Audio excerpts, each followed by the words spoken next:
Welcome back to the channel. Today I have a 3300 PSI electric pressure washer from a company called Giraffe. So I have one for home and I also have one for the shop. This thing unwrapped, test it out. I've heard a lot of good things about Giraffe and their pressure washers.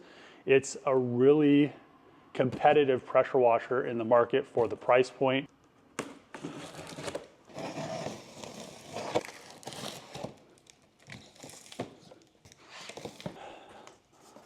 Owner's manual tells you everything you need to know. So we have our nozzle, and it has the little spots. It's kind of cool for all of these different little, they give you a level for when you're mounting the pressure washer. That's kind of cool. They give you all the hardware. And I believe these are for going into drywall. So you don't have to worry about getting anything else, or I don't think you have to worry about finding the studs. I'd probably put one in a stud though. And then we have all our new nozzles right here. Nozzles just kind of clip in here. It's really nice because normally they're on the pressure washer. And since this is a 100-foot hose, I'm guessing they put them here. Actually, this is the 15, I always use that one. And this is the 0. This is the intense one right here. They also give you everything for a foam spray bottle, which is cool. Here's the hose, just slides in here. Just push it up. Never seen anybody give you this, but it's for cleaning the tip on the nozzle because sometimes calcium or something will plug them up, especially if you have them on and off a bunch of times. So this is really nice because then you can just clean it and go. So I'd save that.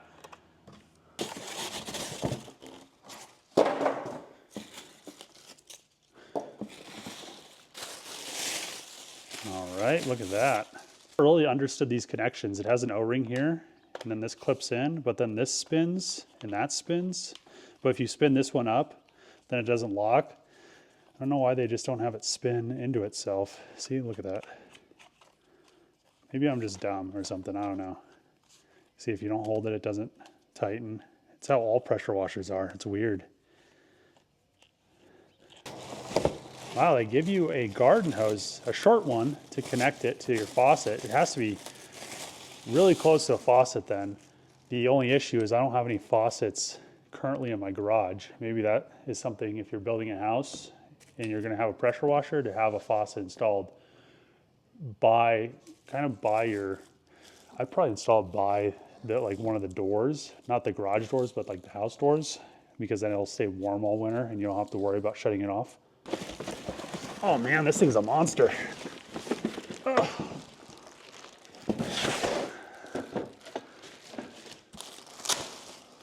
All right. Has your bracket right here, which I'll be using later on. It's kind of nice. Just slips in there.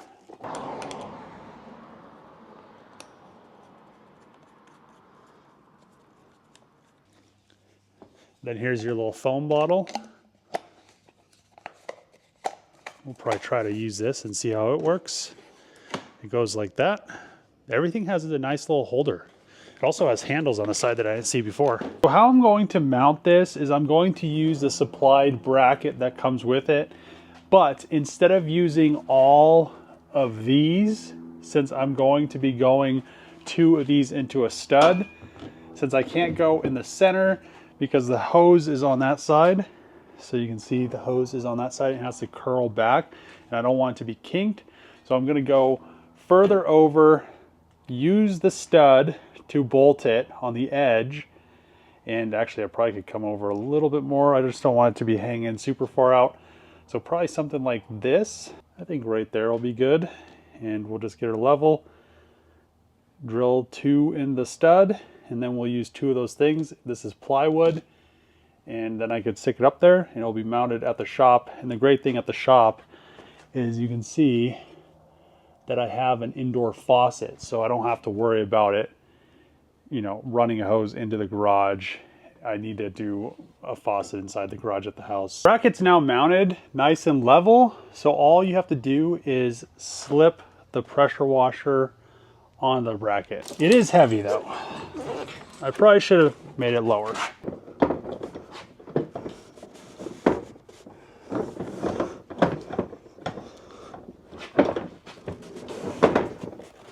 All right. Pressure washer is mounted. It's kind of high up there, but it's kind of nice that it's that high.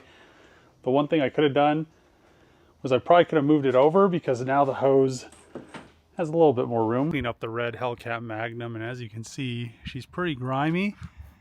There's a lot of overspray on her, so hopefully this pressure washer, since it's such high PSI, it's 3,300 PSI, it'll get all this stuff off of here. I've already scraped the window, and I'll probably actually replace these two, or these two front ones I replaced. That rear one I haven't yet, that's why there's so much overspray on it. But yeah, let's get her all cleaned up and see how this works, then we'll install the one over at the shop.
Gonna try the foam cannon. Got it all set up. You have a knob here to adjust how much foam. It stops all the way close, so we'll see. Oh, pretty impressive. Oh, I'm stuck in the wheel.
I have both pressure washers installed, one at home and one at the shop, I won't have any more pressure washer issues, which is going to be awesome. I really like the one at the shop. I need to kind of dial the one in at home because the one in at home isn't mounted to the wall, and I don't have a faucet in the garage just like I do at the shop. So everything is nice and connected and will always be connected. And all I have to do is turn the switch on at the shop and use it, which is going to be awesome. Plus it has that 100-foot hose.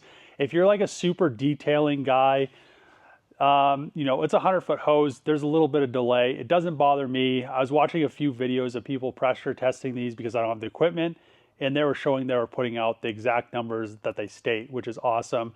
But they were also saying that, you know, they're just like, oh, well, the delay on the hose, and it's a 100-foot hose. But the hose length is awesome because then I could have the pressure washer mounted to the wall, and pretty much 100 feet is going to reach anywhere in the shop. It's awesome to me. So I can't wait to be able to use this more. I thought I was going to have something that was really greasy and grimy that I could blow off, but it seems like it's putting out enough pressure that I'm not going to have to go and buy a gas-powered pressure washer, and I won't have to listen to the gas-powered pressure washer on all the time. So I'm excited about that. I'm excited about actually having 2 pressure washers at home. And if you're interested in one of these pressure washers, I will put a link in the description so you can go check them out. And I think they're very affordable. There is a cheaper variety, but some people were saying that one should, you know, one's more expensive, but it's more expensive because of pump, not because of the outside plastic. So I'm going to end the video here. If you like these videos, make sure to click the subscribe button, throw a thumbs up, throw a comment below. As always, see you guys next time.